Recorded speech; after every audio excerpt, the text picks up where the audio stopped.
حقوق ہیں۔ حضور علیہ السلام نے ارشاد فرمایا لا یحل للمرأة ان تصوم وزوجها شاہد الا باذنہ ولا تاذن فی بیتہ الا باذنہ۔ فرمایا عورت کو یہ حق نہیں پہنچتا کہ وہ روزے رکھے جبکہ خامد گھر میں ہو۔ نفلی روزہ رکھنا اگر عورت کو ہو تو وہ خامد سے پوچھ کے رکھے گی، خامد کی اجازت اور اذن کے بغیر عورت روزہ بھی نہیں رکھ سکتی، چونکہ خامد کی رضا کا حاصل کرنا عورت کے لیے بہتر نفلی عبادت ہے۔ اس لیے اگر خامد راضی نہیں ہے تو روزہ نہ رکھے، راضی ہے تو رکھ لے۔ اور فرمایا حضور علیہ السلام نے دوسری بات یہ ہے کہ وہ اس کے گھر میں جس کو وہ ناپسند کرتا ہے اس کو آنے نہ دے، اذن نہ دے۔ اور ایک حدیث کے اندر یہ لفظ ہیں کہ حضور علیہ السلام نے ارشاد فرمایا کہ وہ خامد کے بستر کو روندنے نہ دے، یعنی خامد جس بستر پہ بیٹھتا ہے، سوتا ہے، آرام کرتا ہے، اس بستر پہ کسی کو نہ چڑھنے دے۔ اور اس پر حضرت ام حبیبہ رضی اللہ تعالی عنہا کا عمل ہمارے سامنے ہے۔ یہ ابو سفیان کی بیٹی ہیں اور حضور پر حضرت ام حبیبہ ایمان لے آتی ہیں، ان کا شوہر بھی ایمان لے آتا ہے۔ جب ہجرت حبشہ ہوئی تو یہ دونوں میاں بیوی حبشہ کی طرف ہجرت کر گئے۔ کچھ عرصہ وہاں گزرا، ایک دن حضرت ام حبیبہ سوئی تو خواب دیکھا ہے کہ میرے خامد کا چہرہ بدل گیا، تو سخت پریشان ہوئی۔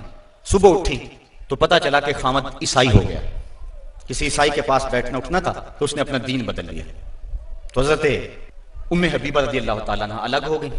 کچھ عرصے کے بعد خامد بھی فوت ہو گیا۔ اب وہاں پردیش میں سارے جہان کو چھوڑ کر وہاں گھر بس آیا تھا تو وہاں وہ تنہا ہو گئی، تو سخت پریشان تھی۔ آقا کریم علیہ السلام نے حبشہ کے حکمران نجاشی کے ذریعے حضرت ام حبیبہ رضی اللہ تعالی عنہا کو پیغام نکاح بھیجا۔ نجاشی نے ایک لونڈی بھیجی کہ جا کے ام حبیبہ کو کہو کہ اللہ کے نبی تم سے نکاح کرنا چاہتے ہیں۔ اب حضرت ام حبیبہ کی زبانی اگلی کہانی سنیے۔ کہتی ہے میں گھر میں بیٹھی ہوئی تھی کہ باہر دروازے پہ دستک ہوئی، میں نے دروازہ کھولا تو ایک خاتون کھڑی تھی، میں نے اس کو بٹھایا تو وہ کہنے لگی میں نجاشی کی سمت سے آئی ہوں، اللہ کے محبوب صلی اللہ علیہ وسلم نے تجھے نکاح کا پیغام بھیجا ہے۔ کہتی ہیں ایک لمحے کے لیے تو میں حیران ہوئی اور پھر میری خوشی کی انتہا نہ رہی، اور گھر کے اندر جو کچھ موجود تھا اس وقت میرے پاس، میں نے سب کچھ بطور انعام اس لونڈی کو دے دیا۔ میں نے کہا میرے مقدر کے حضور کے نکاح میں آؤں۔ پھر اللہ کے محبوب علیہ السلام نے ان سے نکاح کر لیا، وہ مدینہ تشریف لے آئے۔ ابو سفیان ان کو ملنے کے لیے مدینہ پہنچے، حضور علیہ السلام کی چارپائی بچھی ہوئی تھی، تو یہ جا کے بیٹھنے لگے تو انہوں نے بستر لپیٹ لیا۔ تو ابو سفیان کہنے لگا رملہ تمہیں کیا ہو گیا، یہ بستر میرے قابل نہیں سمجھتی ہو یا مجھے بستر کے قابل نہیں سمجھتی ہو؟ تو حضرت ام حبیبہ کہنے لگی کہ یہ بستر اللہ کے رسول کا ہے اور میں نہیں پسند کرتی کہ اس کے اوپر کوئی مشرک بیٹھے۔ تو کہنے لگا ابو سفیان کہ تم بڑا بدل گئی ہو۔ پھر اللہ تعالیٰ نے ان کو بھی اسلام کی بہاریں عطا فرما دی۔ تو یہ حق ہے خامند کا بیوی کے اوپر کہ خامند کے بستر کے اوپر کسی کو نہ بیٹھنے دے۔ اللہ کے محبوب علیہ السلام نے فرمایا ایما امرأۃ ماتت وزوجها عنها راض دخلت الجنہ، وہ عورت جو اس حال میں مری کہ اس کا خامند اس پہ راضی تھا، فرمایا وہ عورت سیدھی جنت میں جائے گی۔ اور ایک روایت میں ایسا ہے کہ 4 شخص ایسے ہیں کہ جن کو جنت میں جانے میں کوئی رکاوٹ نہیں ہوگی۔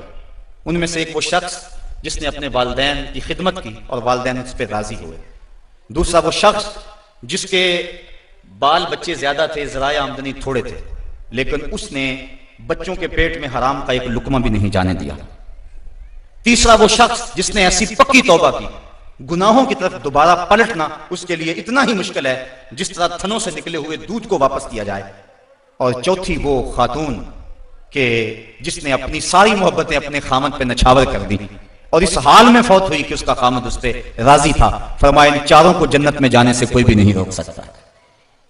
تو عورت کی جنت مرد ہے، اگر وہ مرد کو راضی کر دے گی تو جنت کی راہوں کی مسافر ہے، اور اگر وہ اپنے شوہر کو راضی نہیں کر پاتی تو اللہ کے محبوب علیہ السلام نے فرمایا میں نے کثرت کے ساتھ عورتوں کو دوزخ میں دیکھا ہے۔ عرض کی حضور کس وجہ سے؟ فرمایا ایک تو کثرت سے لعنت کرنے والی ہوتی ہیں اور دوسرا خامد کی ناشکری کرنے والی ہوتی ہیں۔ یہ 2 بد خصلتیں عورت میں ایسی ہیں جو عورت کو جہنم کا ایندھن بنا دیتی ہیں۔ ورنہ عورت جو اپنے خامد اور شوہر کے ساتھ وفا کرتی ہے، کسی بزرگ نے کہا کہ عورت نے 2 بول بولے کہ میں تیری ہوں، پھر زمانہ بدل گیا وہ نہ بدلی، اس نے وفا کی حد کر دی۔ تو وہ بزرگ کہتے ہیں جس طرح عورت نے وفا کی حد کر دی، اگر بندہ اپنے رب سے حد کر دے یوں وفا کی تو اللہ کتنا کرم اس کے اوپر فرمائے۔ اب عورت دکھ بھی سہتی ہے، تکلیفیں بھی سہتی ہے، لیکن اپنے اس قول سے نہیں پھرتی، بدلتی نہیں ہے. اس کی آرزو یہ ہوتی ہے اس گھر میں سرخ جوڑا پہن کے آئی تھی، سفید لباس لے کر نکلوں اس گھر سے، یہ اس کی آرزو ہوتی ہے. اور کسی عورت کی یہ خوش قسمتی ہے. تو عورت اگر اپنے خامن کو راضی رکھتی ہے تو وہ جنت کی مسافرہ ہے، لیکن اگر اپنے خامن کو ناراض کر دیتی ہے تو وہ جنت کی خوشبو بھی نہیں پائے گی. اس حال میں مرے کہ اس کا شوہر اس سے راضی ہو جائے.